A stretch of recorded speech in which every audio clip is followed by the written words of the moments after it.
YouTube Ozzico in the Goat House is back. Here we are in week 9. I got bold predictions. Actually, you guys got bold predictions. You send them in through our Twitter every single week. I break them down. We'll see how spicy these takes are for this week. Thursday Night Football is tonight. Jets and Colts. Maybe the Jets are new and improved. Can't wait to see that game. We'll be breaking it down on Twitter, so join us there. It's another good reason to follow us there. Link down below. Any link you're looking for down below. Like, subscribe, turn notifications on. We got full NFL coverage, picks, power rankings, anything you can think of. A lot more than just that. First one, Dan Despy's back. Last week he had Mike White throwing for 3 touchdowns. Dead accurate. So he's at it again. Mike White, the Jets quarterback, does it again. This time 2 touchdowns and the win. Hashtag let Mike cook. I think I called it hot last week. The 3 touchdown performance from Mike White end up happening, of course. 2 touchdowns, so he's dropped it down a little bit here. Definitely could happen against the Colts. Colts a little beat up in the secondary. 2 touchdowns and a win, though. I'd probably go hot, but I'm going to go warm just because it's Mike White. You know, he might just cook and doesn't have to cook as much as last week. I think it's doable. You know, it's really on the Jets as a team here. You know, they looked a lot better last week. I don't think they just put up 34 points because of Mike White, against the Bengals, even though he did play very well. I think it's possible, short week, but does a short week kind of help them? Colts a little beat up. Everybody's beat up, but the Jets just coming off that big-time momentum win and really think they can turn things around. Could something like that side with the Jets? And if that's the case, I think, everyone gets rolling. Mike White gets rolling, and 2 touchdowns and a win I think it's possible. I picked the Colts to win. I'm not super confident with the Colts, but I'm pretty confident, so we'll make that one warm. Next from Tortoise, unlucky Tortoise, Nagy gets fired. We had a lot of these last year for this video, like people – saying, Gase, I think we had Gase gets fired every single week. Anthony Lynn was almost weak, and I think every week, and we had Nagy quite a bit last year. So Nagy gets fired here after a Week 9 performance, which would be Monday night against the Steelers. I think a lot of people are picking the Steelers at home to win prime time, a game that can go either way. Does Nagy get fired? I'm gonna go piping. I think it's pretty piping. He should be fired. I think we all could agree on that. I just don't see it happening for multiple reasons. I don't think, firing a coach mid-year isn't for everybody. I think it has to take an organization just to be really pissed off at their head coach, or maybe he did something that we don't even know about sometimes that really got to them. To move on, or sometimes if they feel they're pissed off at the coach because of the performance, and there's an assistant coach that they feel really good about, kind of taking over, for now the interim coach there. So I don't know if I see that with the Bears. That's one. I think I know he was off the field, out of the game last week, and the offense played a little better. I just don't think ownership would maybe it would be up to Ryan Pace perhaps, but I don't think they would view it that way. Like removing Nagy from the situation, they'll be a lot better. An assistant could step up. I could be wrong, but I don't think they would view it as something to gain from losing Nagy halfway through the season. I think he gets fired at the end of the year, but I'm not even going to guarantee that. I'm not even going to guarantee. I think it's likely. Again, my prediction would be he gets fired, but I'm not even going to guarantee that because when they brought in Andy Dalton and they drafted Justin Fields, they kind of had a long-term plan, kind of a trust the process plan of, hey, we got this young quarterback, but give us time to kind of groom him a little bit, and that kind of saves Pace and Nagy's job. I think more so Pace. Again, I think Nagy will be fired, but there's a shot that he kind of gets to stay here and see how this process unfolds because it's the first time Nagy actually got to pick his quarterback, but they are struggling right now. So, to answer that, I don't think he gets fired. It'd be pretty wild, though, if he does get fired after this. It would be like, people would be like, finally, but I still think it's a long shot. A lot of people have been saying Mike Zimmer needs to be fired. He has done a bad job, but I mean, who are you going to replace him with right now? We'll just wait to the end of the season, And here we go. Twitter username of Fire Matthew Nagy. I like the Matthew in there. Justin Fields has more rushing yards than passing yards, but still gets the win. This is kind of wild, and it might be wild that I kind of could see this happening. Again, not predicting it to happen. I picked the Steelers. I'm pretty confident with the Steelers at home Monday night.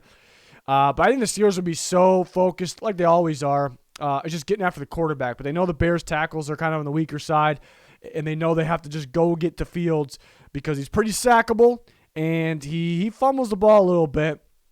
And you got to get to him before he rolls outside the pocket and starts running, or even whether it's outside the pocket or not. So they're going to be just dying to get in there instantly, where I think he kind of could have success. Maybe some design run plays, and maybe that's where Nagy comes in to blow it.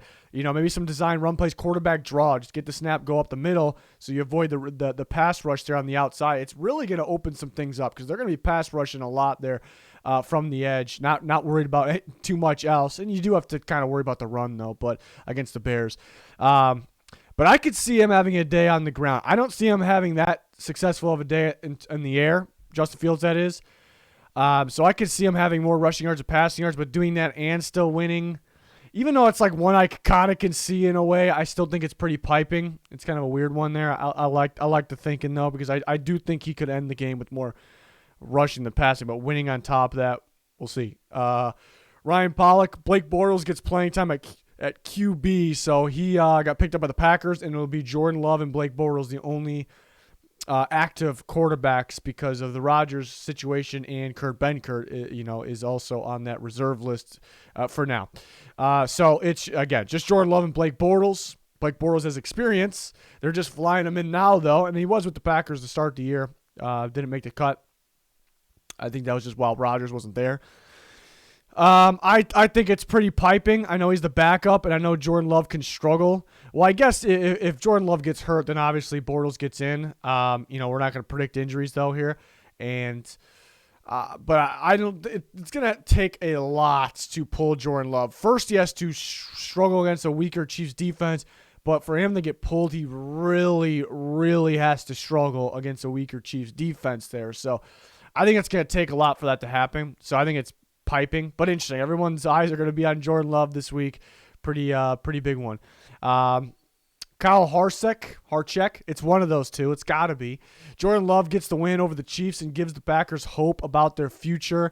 I think this is very realistic. I'm not going to say it's happening. I had a real hard time because I picked the Packers. Aaron Rodgers goes down. I had a really hard time deciding because I think the Packers could still win. I end up going with the Chiefs, but I have it tight. I'm surprised by the 7.5 line, but Vegas knows something, I guess, there.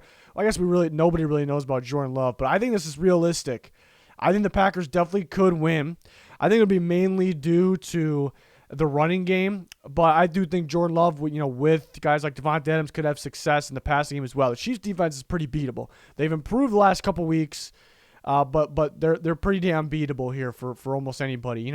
Daniel Jones had an opportunity. He didn't play too well. Maybe Jordan Love can do that. He can execute. I think he can get the win. I think it's just be based off winning. I don't see him playing bad, like playing really bad and getting the win. So if he gets the win, I think it's just kind of automatically going to give kind of hope for the Packers there, because I think that's kind of, if they win, it's probably because he played at least decent. So I think that'll give him some hope. This is a perfect opportunity, a pretty winnable game for Jordan Love.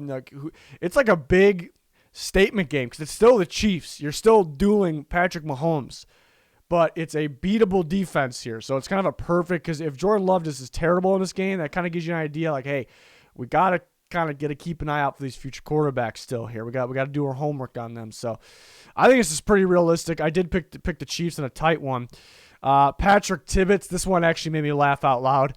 The first sentence here, first line, Joe Judge's headset doesn't work again. I read that and I was kind of cracking up, and wasting all 3 first half timeouts, because if you don't know, the Giants have been wasting timeouts like crazy. Pretty poor clock management, use of timeouts. And then Joe Judge, after the last game, where they really needed their timeouts and they didn't have them, they asked him about it. He said the headsets have been going out, and it's not just the Chiefs game. It's happened before that. So he's blaming the headsets.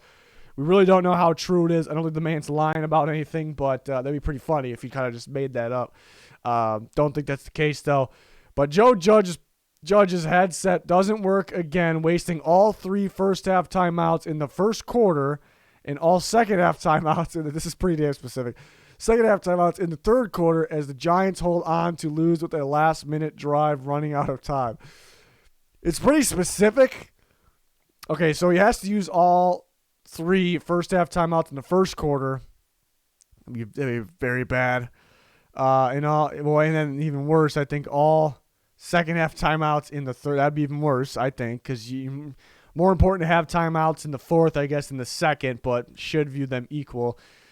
A lot has to happen. I wish it was he used majority two out of three timeouts in the first half and 2 out of 3 in the second half, and they lose with the last-minute drive running out of time. Because that last part I could see. Like, I feel like I only have the Raiders winning by 1 point in this game. I think it's going to be a good game. It's going to be close. I'm not even going to call it piping. I'm going to call it hot because he might blow the timeouts, and who knows? It sounds like it's a high percentage based on the way Joe Judge is talking. It's a high percentage chance that the headset goes out just because it's been going out, according to him, like every game pretty much. So I won't even call it piping, even though a lot of specific things. I thought that was a funny one. Caleb Penny Kosser, one of them has got to be right once again. Von Miller starts his career as a Ram with at least 2 sacks. I'm gonna say realistic. I almost want it's happening. I could very much see it. The 2 sacks. Because the Titans don't have much game plan for like a Von Miller Rams. I know it's really not his Rams, but you get what I mean. The Titans aren't used to kind of going away from the run more. The Rams will be kind of just all out pressuring Tannehill. Just offensive line looks a little more vulnerable than it has in the past. Titans, that is. And Tannehill hasn't been too good under pressure this year. I think he played very well against the Bills and against the Chiefs. Other than that, he's been a little sloppy under pressure, not knowing when to leave the pocket, kind of being a statue in there, and then fumbling, but then throwing interceptions. So I think they really want to get after this guy. They really want to come at this guy, and I think it's very possible. Somebody's going to have 2 sacks. Somebody is. As a team, they're going to rack up a bit here. Unless the Titans just pound the football even more than they normally do, but just swap and use everybody. Use Peterson, Foreman, McNichols, whatever order. It doesn't matter. I could actually see that. Just trying to, because the Rams are home, prime time. It's a high-powered passing attack. The game plan might still be to just pound the football, run the clock, keep that offense to the sideline. So the more I'm talking right now, the more I'm kind of talking to myself into that being how it's going to be. I still could see it, though. I think it's pretty realistic. That's interesting how the Titans approach this game. Very interesting to see. Tanner Brisbane. Speaking of the Titans, Adrian Peterson goes for 100 in his first game with the Titans. Man, possibly the GOAT here we're talking about. I could see it. I could definitely see it. It's going to depend. Because I think you can run the Rams. I think you can do a lot of things in the Rams. I mean, not a lot, but I think the Rams defense isn't what we're used to seeing it. I think the Rams will be just focused on getting after Tannehill because Henry's not in the game, obviously.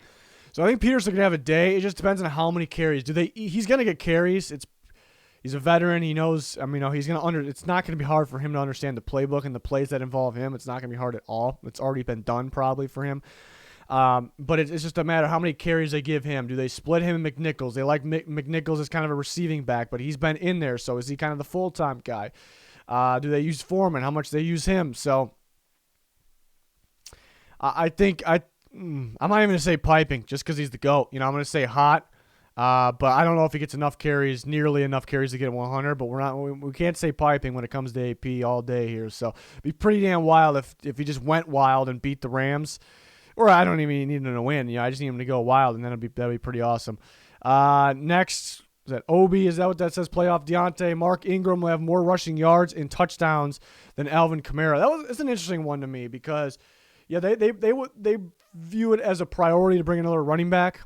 They may have even bringing in Ingram, Mark Ingram, maybe affected them in in their pursuit of a receiver because the Saints wanted a receiver, but they had no cap space, so they needed teams to pay a portion of that cap space. And they spent a little bit, not a whole lot, but a little bit, maybe enough, on Mark Ingram. And so you may say, why was getting a running back more of a priority if that is the case? It sounds like it, than a receiver. To me, for most teams, it wouldn't make sense, but to me, it kind of made sense because you need another. It's so important to have like a 1-2 punch there in New Orleans. Get another guy that can handle carries inside. On top of that, it's kind of that to allow Kamara to do more, to handle some carries and then catches out of the backfield, but maybe line up as a receiver. We've seen him line up in the slot and outside at times, so that was pretty damn important to their offense too, to add a running back like that. So. That's what makes this interesting is that Ingram is going to get his opportunity to run the football here. So more rushing yards, and rushing touchdowns than Alvin Kamara.